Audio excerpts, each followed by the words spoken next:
Israel's war is running out of time. Now, this is not me saying this. This is coming from Israel. And here's what the context is, and this is why Israel says we're running out of time. At the time of making this video, in 2 to 3 weeks, Israel is saying that there's going to be so much outside pressure from the United States and from the UN and from other world leaders that Israel will need to stop all operations and have a ceasefire with Hamas. Now, this is a little problematic because in terms of military definitions and the actual rules of war of a ceasefire, this is typically in the context of there's an agreement between two sides to ceasefire. Throughout all of military history, whenever there's a ceasefire, one side and the other side, they come together, they understand their enemies, but they stop firing at one another to cease fire. Now, Israel is not in the middle of a ceasefire, they're in the middle of a tactical pause, if you will. And according to Antony Blinken and other U.S. officials, this is not enough. They want Israel to do more. The only issue is Israel right now is in the most crucial part of their entire operation, and they are in the middle of of an operation that could change the entire course of this conflict. They are trying to provide evidence that the hospitals in northern Gaza are being utilized by Hamas for whatever reason.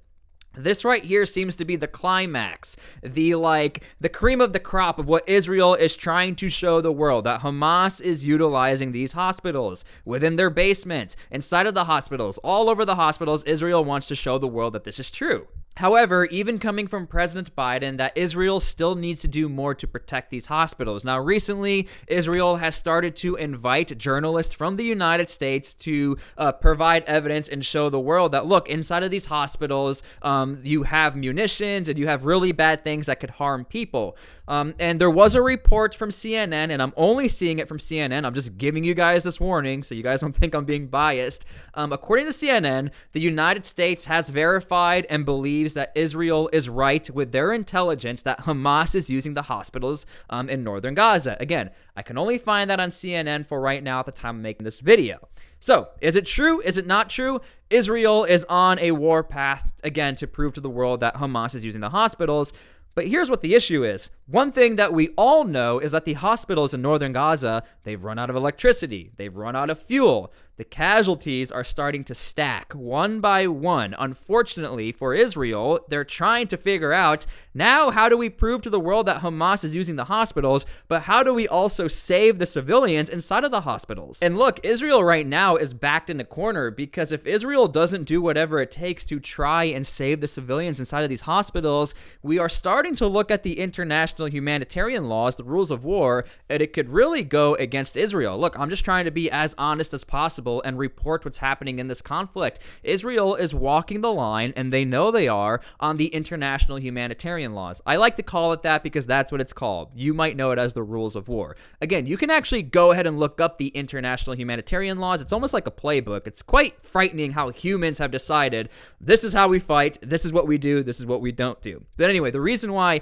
Israel is riding that line is because a military objective in the context of a hospital or medical personnel or an ambulance, you can absolutely not even look in the direction of that target. You cannot hit that target. It is not a military objective. However, also in the international humanitarian laws, there's a caveat. There is a gray area, just like all of the rules of war, the international humanitarian laws. Israel can go after a hospital if they have proven that there are enemy combatants inside of the hospital and that the enemy is fully immersing themselves in the hospital and they are using the hospital to totally take advantage of Israel. However, even if Israel wants to proceed with this military objective, they still will have to do everything it takes to protect civilians. So again, let's say Israel knows, okay, Hamas is inside that hospital. We're going to go in and do a raid. If there's collateral damage, Israel is just as guilty as Hamas. This is, again, via the international humanitarian laws. I suggest you go look this up if you want to go fact check me, but this is why a lot of it is up to interpretation on the militaries. You're really hoping that the militaries follow these rules of war? If not, you can really do whatever you want until you lose the war and until you go under like a trial. Now, let's talk about that ceasefire. Again, by definition, it's the agreement between two sides. Hamas and Israel would need to come together and say, you know what? We're going to set our differences aside and we are going to claim a ceasefire. Now, Israel has sort of already put this out on the table, and so has Hamas, but it was in a very odd circumstance and a very impractical circumstance. Israel said they will stop their campaign if all of the hostages are returned. Israel said this knowing that there are some hostages that are not around anymore. Hamas said if you release like 3,000 to 4,000 Palestinian prisoners, we will also cease fire. Again, Israel's not going to give up all of those prisoners only for Hamas to turn around and use them against Israel. So as far as a ceasefire goes, this is going to be one of those weird times in history. We are about to observe something pretty wild. It looks like Israel, and again, Israel's saying this is probably going to happen, they are going to be forced by the United States and by the UN to cease fire to stop what they're doing. Now, the obvious issue is this. If Israel just stops what they're doing and they're in the middle of a war or campaign, how will Hamas respond? Will they just start to strike back Israeli targets? Will they just start to replenish their supplies? No one knows, but Israel lays it all out on the table that this is what their fears are, even with a 4-hour pause. Now, either way, a military is responsible for the damage that they've caused. And even if Israel is only solely going after Hamas, and I mean every military in the world of militaries would love to have the pleasure of going into a conflict and only attacking the combatants and not the civilians, but it doesn't work like that. And I think Israel now is starting to realize that they are having to deal with a massive humanitarian crisis.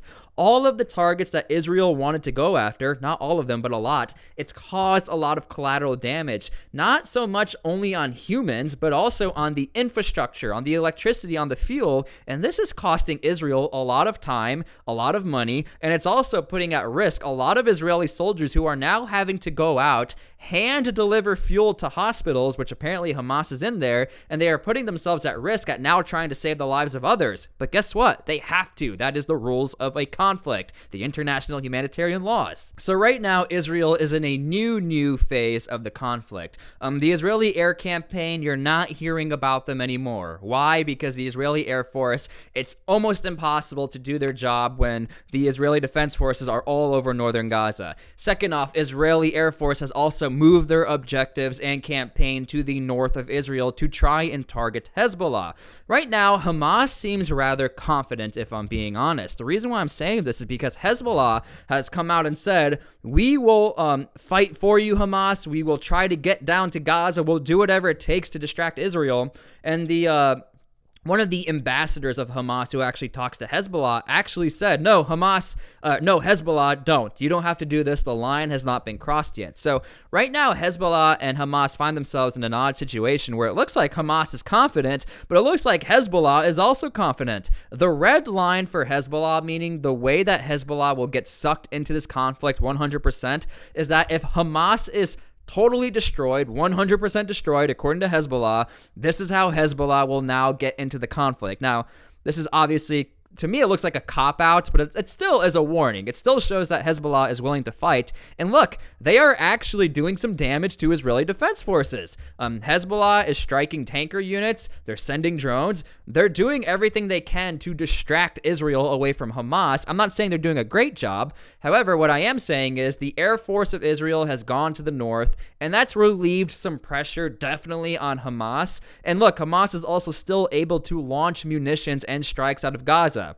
So this implication that this war, it looks like it's dying down and everything is good to go, absolutely not. Israel is still receiving casualties. There's still the massive underlying threat of the tunnel systems. Israel cannot destroy the tunnel systems in case there's hostages in there. Right now, Israel is just solely focused on these hospitals. They need to show the world, they need to prove to the United States and to the UN that there is a justification for everything Israel is doing. Again, I'm not here to sway your vote on either side who you support or don't support. I'm just trying to show you the observation that I'm seeing. Israel is just on a campaign. When you look at their social medias, you look at their Twitter, you look at their Facebook, everything, Israel's like, look at here, you can see Hamas walking in here, we're sending help for the babies, we're sending fuel, electricity, and yet the United States is still saying this is not enough. You need to do more. Now, what exactly is more? It looks like they just straight up want a ceasefire to eval everything that's happening with Israel. Now, the other underlying question is, does the United States or the UN have a jurisdiction on Israel? Like, can the world tell Israel to stop everything they're doing and ceasefire?